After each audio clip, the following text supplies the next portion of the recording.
Hello, everybody. Today I'm building a body dolly for my Camaro, third gen F body. I bought this car uh, 3 years ago, maybe four. But anyway, that's an old license plate, so if you look it up, it's going to be nothing.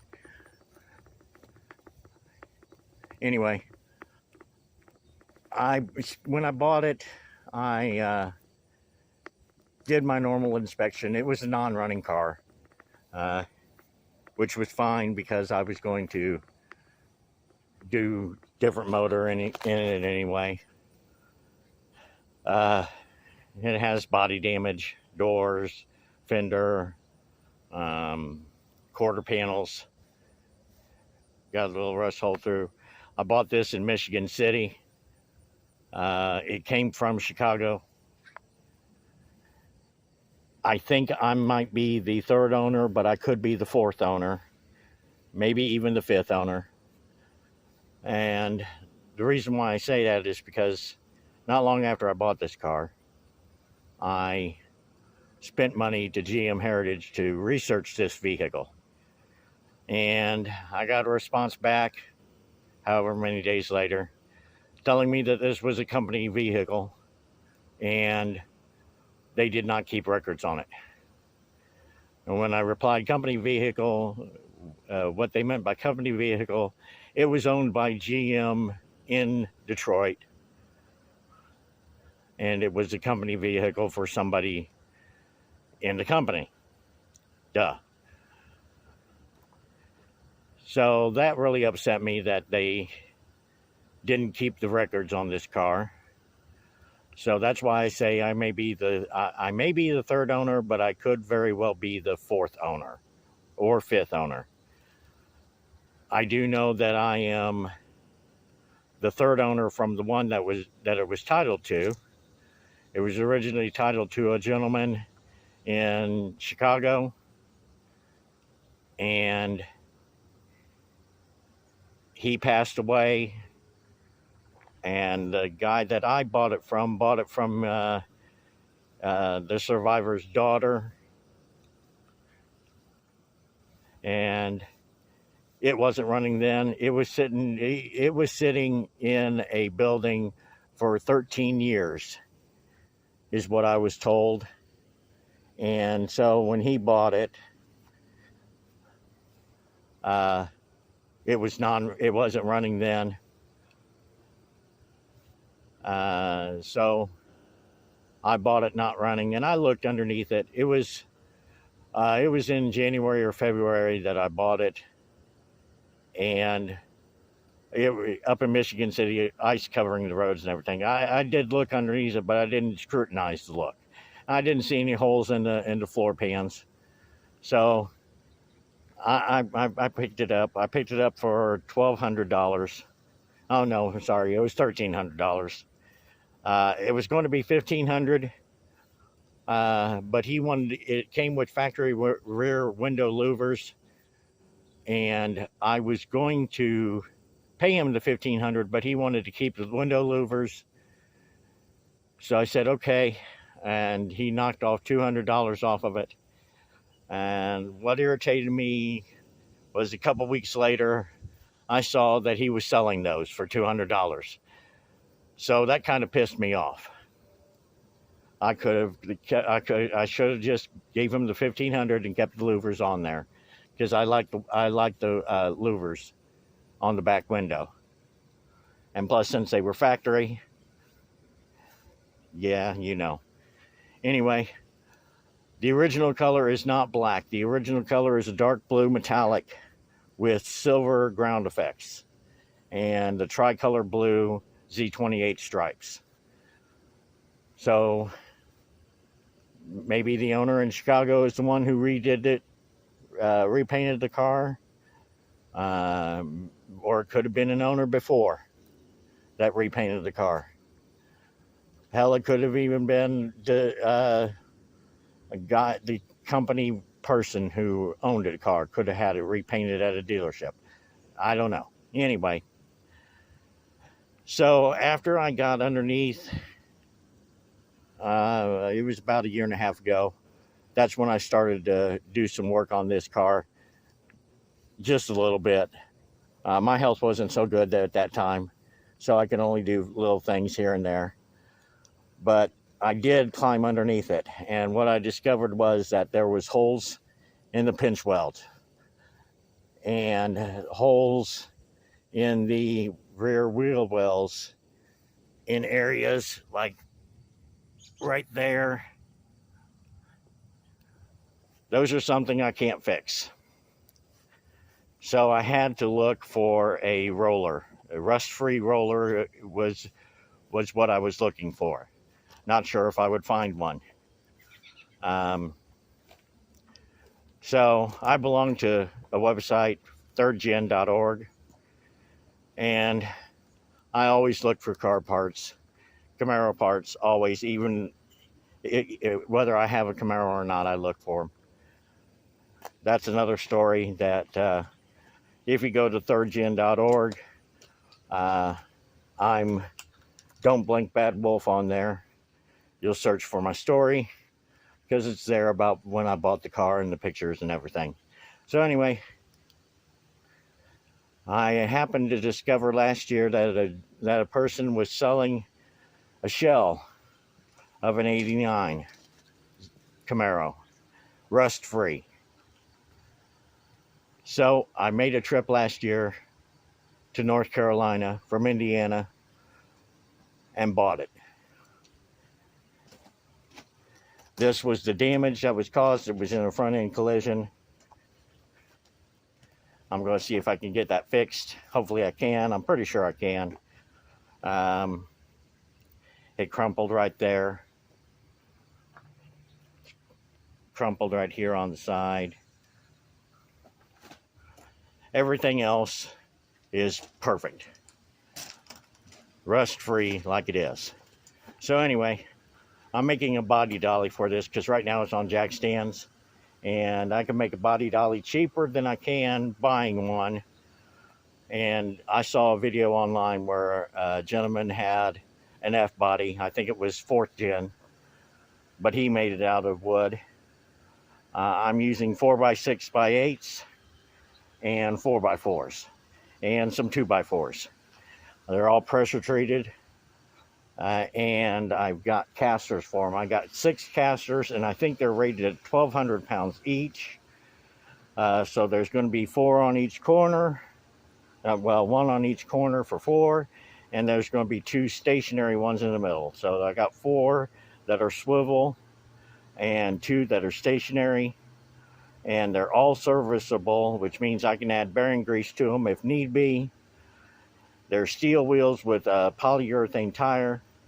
Supposedly you can go over any surface. My driveway is kind of rough, pavement and gravel mixed, and I want to be able to move this around. So anyway, I got a 4x6 underneath there to do measurements, and I measured from center of jack stand to center of jack stand. And then I measured from the end to the center of the jack stand, and I came up with, on each end, 21 inches. I am going to do 22 inches in for the cross beams of 4x4s. And then in the middle, I have to use 2x4s in a cross pattern for stability so it doesn't twist or torque on me while moving. And I'm going to take pictures of it while I'm working. I'm not going to keep the video running, but I will be splicing together stuff, videos, to make it one continuous video. So right now it's going to be the first cut. Oh, I got to tell you, I already did one time with 4x6x8s, and I cut it on the wide side. and I was going to put it together, but then I realized that my caster's footprint for the plates was bigger than this. This 4 inches. It's a little bit over 4 inch on the base plates. So now I'm going to cut it on the wide side, the 6 inch side. Um, the 4x4s, they are not true 4x4s. They're 3.5 by 3.5. I'm going to go 3 1/4, and I'm going to go 1.5 inch deep, maybe 2 inch deep. I don't want to break a spine or anything like that. Well, not a spine, but I don't want to break at the joint. So I'll make a call while I'm cutting if I'm going to go 1.5 inch deep or 2 inch deep. I don't think I'll have any problems because I have 5.5 inch long lag bolts to go in, so I shouldn't have a problem. But anyway, so that's it. I'm going to start cutting, and I'll pick this back up when I get some things done. All right. Well, I switched from using the compound miter saw because I was getting uneven depth, and I went to using a circular saw, and I have it setting for it being 1.75 inches. And I did these little slices so that way I can take and use a chisel, hammer and chisel, and just knock those out. And then I'll smooth it down with the sander. But yeah, that's what I've got so far. Yes, there is a fan out here, and somebody's mowing their yard next door because it's hotter than hell out here. Great Kiss song, by the way. Anyway, that's it for this one, and then next time I'll talk to you is when I get these chiseled out. All right, so this is day 2. I had to end yesterday because it was getting really hot outside, and I didn't want to have heat stroke. So, second day, I got the notches cut. I got the 4x4 set in place. The reason why it looks at a distance is because I am at a distance. I'm in the shade right now. But anyway, so the 4x4s, I measured what I did to get the spacing that I wanted was on my 85. I measured from center of tire to center of tire, and I got a total of 62 inches. So I cut the 4x4s down to 62 inch, and I'm going to measure the insides where I have the 4x6s placed on top of the 4x4s. I'm going to measure on the inside to kind of square it up, and then pre-drill the holes for the casters, then use an impact wrench for the lag bolts, impact gun, I should say, to put the lag bolts through. My plan is to take a 2x4 and go diagonal, I should say. Go diagonal from one corner to the other corner to keep it square when moving around.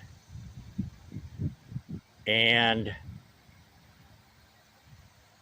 I'm going to try to put one across the bottom so that way, I shouldn't say across the bottom. Going from 4x4 to 4x4 to put another 2x4 there on top. Get in the center down the center line, try and see if I can stiffen the spine a little bit, so to speak. But anyway, supposed to be 5 degrees cooler. Had a massive rainstorm last night, just popped out of nowhere. We weren't supposed to have rain for at least 10 days. But since it's so damn hot, you know how summer storms in the Midwest and Tornado Alley can surprise anyone at any time. So it's supposed to be 5 degrees cooler, but with that heavy rainstorm last night, that jumped the humidity back up. So it's not going to feel like it's 5 degrees cooler. But anyway, that's it. I'll pick this back up when I get the casters on.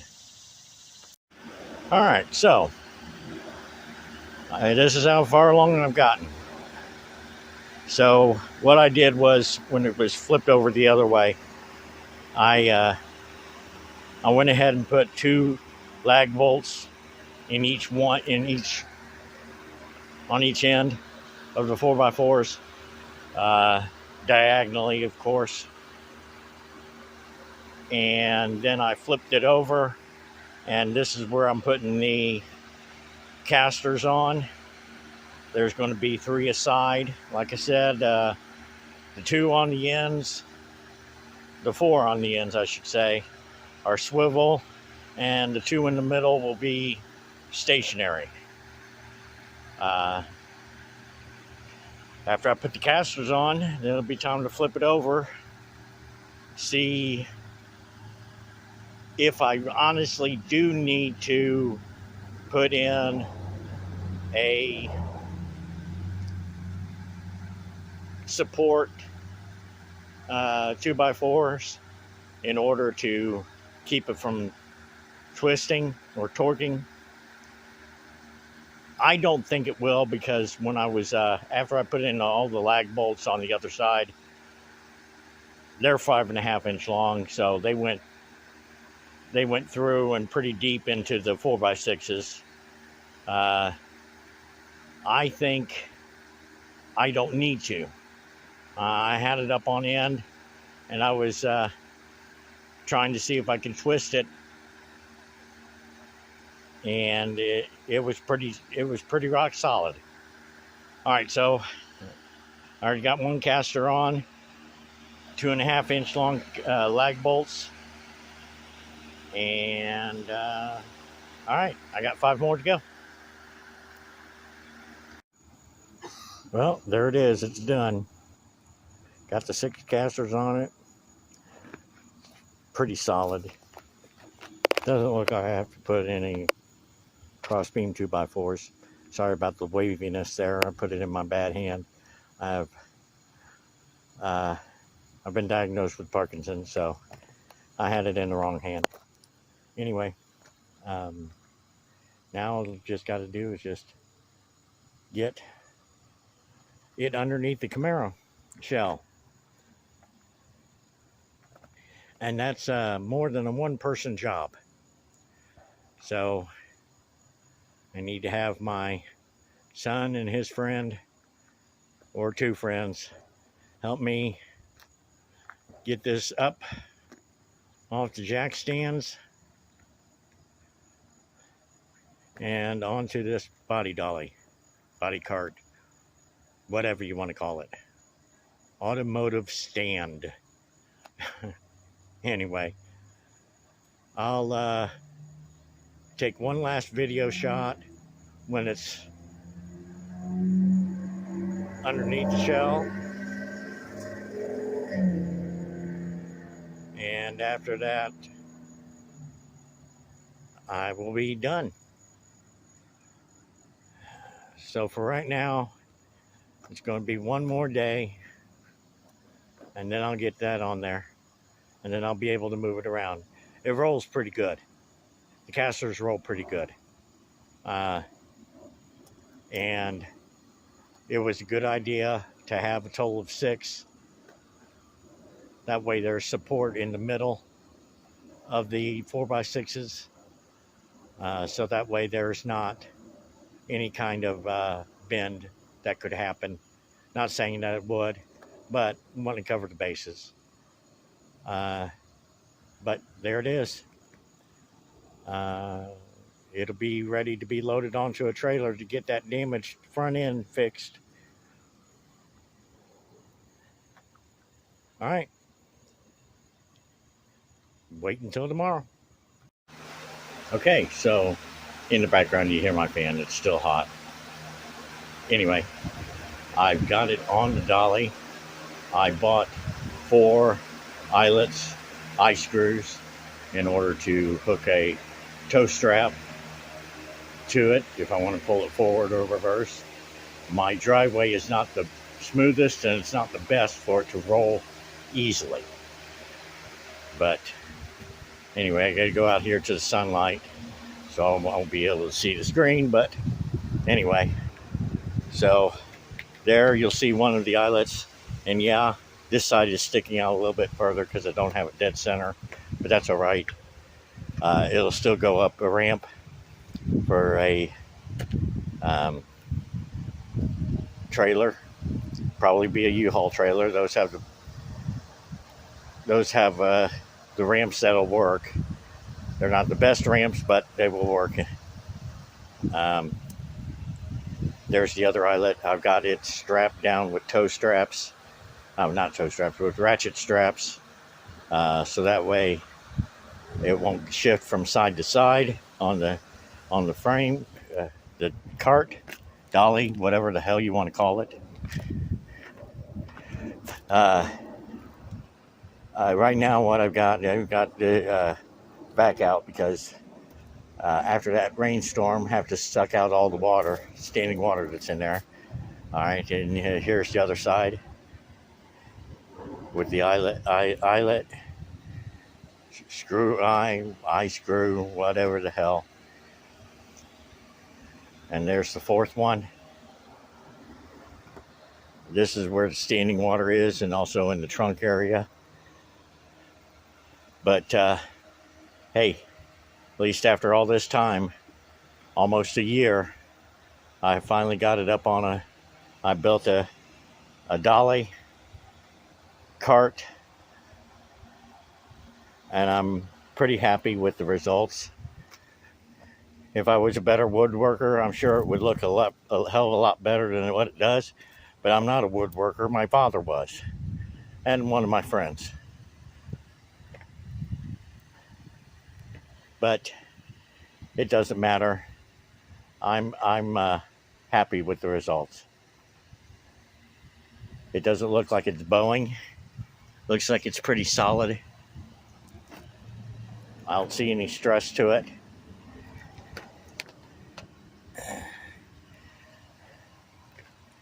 If I see a little stress when I'm move it around, then what I'm going to have to do is probably take it back off and put another 4x4, and I will do it right where the drive shaft tunnel is, transmission and drive shaft tunnel.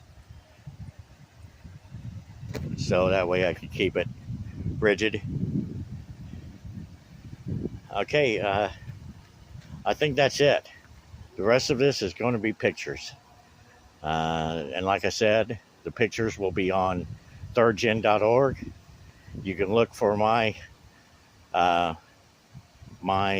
thread. I'm Don't Blink Bad Wolf on thirdgen.org. I'm Don't Blink Bad Wolf just about everywhere. It's my love of Doctor Who is how I got the name.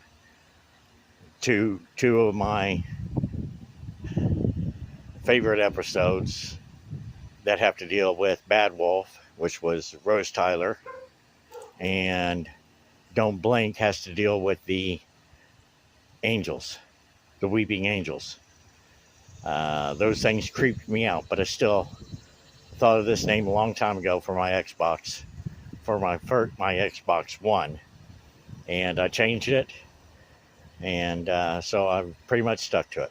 Anyway, this is long enough. After it gets edited together, it might be shorter, but anyway, that's how I did it. Now it's time to get all the water out of the shell. Talk to you guys later when I'm doing a game or not. Anyway, thank you for watching.